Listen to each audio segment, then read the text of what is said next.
क्या आप जानते हैं कि 5000 साल पहले नैमिषारण्य में ऋषियों ने ऐसा यज्ञ क्यों किया था जो कलयुग के सारे पापों को मिटाने वाला था? श्रीमद् भागवतम के पहले स्कंध की इस अद्भुत कथा में छिपा है मानवता का कल्याण और भगवान श्री कृष्ण के नाम संकीर्तन का सर्वोच्च रहस्य। इस वीडियो को अंत तक देखें और जानें कि आज भी नैमिषारण्य क्यों माना जाता है सबसे पवित्र भूमि। राधे राधे, जय श्री कृष्ण। दोस्तों, स्वागत है आप सभी का हमारे चैनल यूवेस्ट्रो पर, जहां हम आपको ज्योतिष शास्त्र, वास्तु और हिंदू धर्म के अनमोल ज्ञान और कहानियों से जोड़ते हैं। दोस्तों, आज से हम श्रीमद् भागवतम के 18 स्कंधों के रहस्यों और श्रीमद् भागवतम के कथाओं को प्रतिदिन आपके सामने प्रस्तुत करेंगे। तो इस दिव्य यात्रा का हिस्सा बनने के लिए हमारे चैनल को सब्सक्राइब अवश्य करें और बेल आइकन दबाएं ताकि हर नए वीडियो का नोटिफिकेशन आपको सबसे पहले मिले। आज हम पहले स्कंध की शुरुआत करेंगे, जिसमें जानेंगे कि नैमिषारण्य में इस महान यज्ञ का उद्देश्य क्या था और ऋषि मुनियों ने इसे क्यों शुरू किया। इसलिए वीडियो अंत तक देखें, लाइक करें और कमेंट में जय श्री राधे कृष्ण जरूर लिखें। नैमिषारण्य एक अत्यंत पवित्र और ऐतिहासिक तीर्थ स्थल है, जहां महान ऋषि मुनियों ने कल्याणकारी यज्ञ का आयोजन किया। माना जाता है कि ब्रह्मा जी ने सृष्टि के आरंभ में इस स्थान को केंद्र बिंदु बनाकर संपूर्ण ब्रह्मांड की रचना की थी। यह स्थल इसलिए विशेष है क्योंकि यहाँ किए गए यज्ञों से आसुरी शक्तियां कमजोर होती हैं और यह स्थान आगामी कलयुग में जन्म लेने वाले मनुष्यों के लिए कल्याणकारी माना गया है। लगभग 5000 वर्ष पुरानी बात है। भगवान श्री कृष्ण को इस धरती से अप्रकट हुए कुछ ही वर्ष बीते थे। शौनक ऋषि की अगुवाई में महान ऋषि मुनि विशाल यज्ञों को करने के लिए नैमिषारण्य में एकत्र हुए। नैमिषारण्य अत्यंत पवित्र तीर्थ स्थल है। मान्यता है कि सृष्टि के आरंभ में इसी क्षेत्र को धुरी बनाते हुए ब्रह्मा जी ने संपूर्ण ब्रह्मांड को नापा था। ये साधु संत भावी कलयुग में जन्म लेने वाले मनुष्यों के प्रति अत्यंत चिंतित थे। उनके कल्याणार्थ ही उन्होंने इस पवित्र भूमि को चुना था। वे जानते थे कि इस स्थान पर यज्ञ करने से आसुरी लोगों की शक्ति क्षीण होती है। वे यह भी जानते थे कि समस्त शास्त्रों में कलयुग के लिए केवल एक यज्ञ की संस्तुति की गई है और वह है संकीर्तन यज्ञ, अर्थात भगवान श्रीहरि के पवित्र नामों तथा महिमाओं का कीर्तन एवं श्रवण। इसलिए यहाँ एकत्र ऋषि मुनि 1000 वर्षों तक कृष्ण कथा सुनने के लिए कटिबद्ध थे। एक दिन अपने प्रातःकालीन कार्यों से निवृत्त होने तथा अग्निहोत्र यज्ञ करने के बाद सब ऋषि मुनियों ने श्रील सूत गोस्वामी को सम्मान पूर्वक व्यासासन पर विराजित किया और उनसे ये 6 प्रश्न पूछे। ऋषियों ने कहा, हे सूत गोस्वामी, एक आदर्श तथा आज्ञाकारी शिष्य होने के कारण आपने अपने गुरु वर्ग से संपूर्ण ज्ञान तथा उनकी कृपा प्राप्त की है।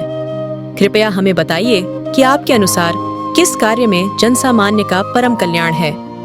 कलयुग में लोगों की आयु अत्यंत कम है, साथ ही वे झगड़ालू, आलसी, भ्रमित, दुर्भाग्य तथा सदैव उद्विग्न रहते हैं। भिन्न भिन्न शाखों में उनके लिए भिन्न भिन्न कर्तव्यों का उल्लेख मिलता है। आपसे निवेदन है कि आप कृपया उन सब शिक्षाओं का सार निचोड़कर हमारे समक्ष प्रस्तुत करें। इससे समस्त प्राणी जगत का परम कल्याण होगा और उनके हृदय पूरी तरह संतुष्ट हो जाएंगे। हे सूत गोस्वामी, आप जानते हैं कि इसी उद्देश्य की पूर्ति के लिए भगवान श्री कृष्ण ने देवकी के गर्भ से जन्म लिया और एक मनुष्य का रूप लेकर धरती पर लीलाएं की। हम उनके विषय में सुनने के लिए अत्यंत आतुर हैं। कृपया उनके विभिन्न अवतारों तथा उन अवतारों में उनके द्वारा रची अद्भुत लीलाओं का वर्णन करें। केवल भगवान के नाम का उच्चारण करने से व्यक्ति जन्म मृत्यु के बंधन से मुक्त हो जाता है, चाहे वह नाम अनजाने में ही क्यों न लिया गया हो। इसीलिए नारद मुनि जैसे महान भक्त सदैव भगवान के नामों तथा महिमाओं का गान करते रहते हैं। ऐसे शुद्ध भक्तों के दर्शन मात्र से ही व्यक्ति पवित्र हो जाता है, जबकि गंगा में तो स्नान करने के बाद ही व्यक्ति पवित्र होता है। आप कृष्ण कथा कहते जाइए, हम कभी भी इससे थकेंगे नहीं, क्योंकि जिन मनुष्यों ने भगवान के साथ अपना दिव्य संबंध स्थापित कर लिया है, वे प्रतिक्षण उनकी लीला श्रवण का आस्वादन लेते हैं। अभी भगवान श्री कृष्ण ने इस धरती से अपनी लीलाओं को समेट लिया है और वे अपने धाम लौट गए हैं। उनकी अनुपस्थिति में हमें सच्चा धर्म कहाँ मिलेगा? हम पूर्ववर्ती आचार्यों द्वारा प्रदान की गई इन सब शिक्षाओं को सुनने के लिए उत्सुक हैं, क्योंकि ऐसा श्रवण कीर्तन सदैव लाभकारी होता है। ऐसा कौन सा मनुष्य होगा जो इस पतित कलयुग के दुर्गुणों से तो मुक्त होना चाहता है, परंतु वह परम भगवान की महिमाओं को सुनने का इच्छुक नहीं है? शौनकादि ऋषियों से यह प्रश्न सुनकर श्रील सूत गोस्वामी ने सर्वप्रथम अपने गुरु महाराज श्रील शुकदेव गोस्वामी के चरण कमलों में प्रणाम किया। तत्पश्चात उन्होंने कहा, हे ऋषिगणों, आपके प्रश्न अत्यंत प्रशंसनीय हैं, और चूंकि वे भगवान श्री कृष्ण से संबंधित हैं, उनमें संपूर्ण जगत का कल्याण निहित है। भगवान श्री कृष्ण की दिव्य प्रेममयी सेवा करना, यही समस्त श्रीमद्भागवतम कथा रूप मानव जाति का धर्म अथवा सर्वोच्च कर्तव्य है। परंतु ऐसी भक्ति बिना किसी भौतिक इच्छा के होनी चाहिए और निर्बाध होनी चाहिए। इस प्रकार की सेवा ही आत्मा को पूर्ण संतुष्टि प्रदान कर सकती है।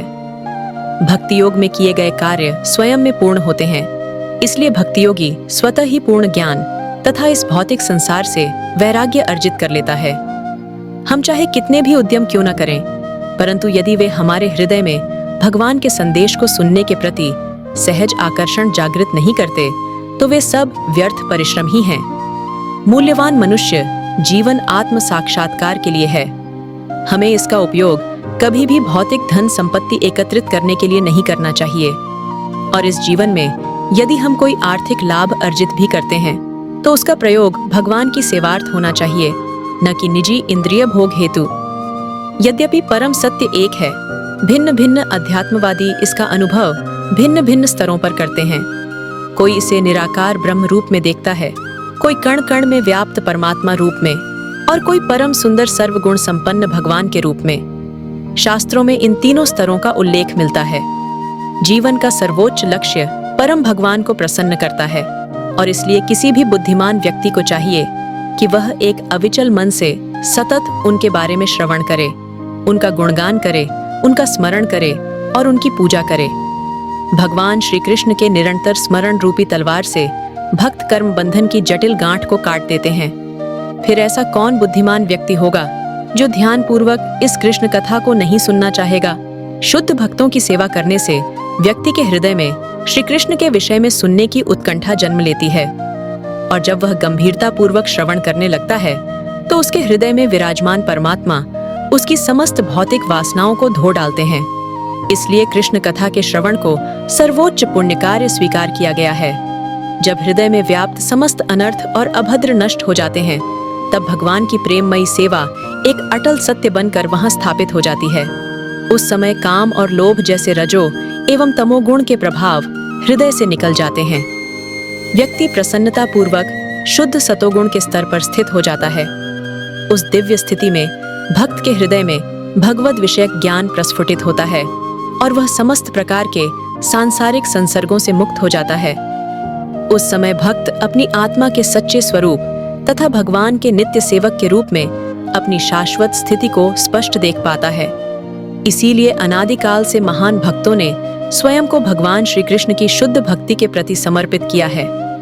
यद्यपि ऐसे भक्त अन्य सब देवी देवताओं जैसे ब्रह्मा जी, शिव जी, दुर्गा देवी आदि का पूरा सम्मान करते हैं, परंतु वे ऐसे किसी भी देवी देवता की पूजा को स्वीकार नहीं करते जो भौतिक प्रकृति के 3 गुणों के भीतर है। मुक्ति के लिए गंभीर साधकों को केवल विष्णु तत्वों की उपासना करनी चाहिए।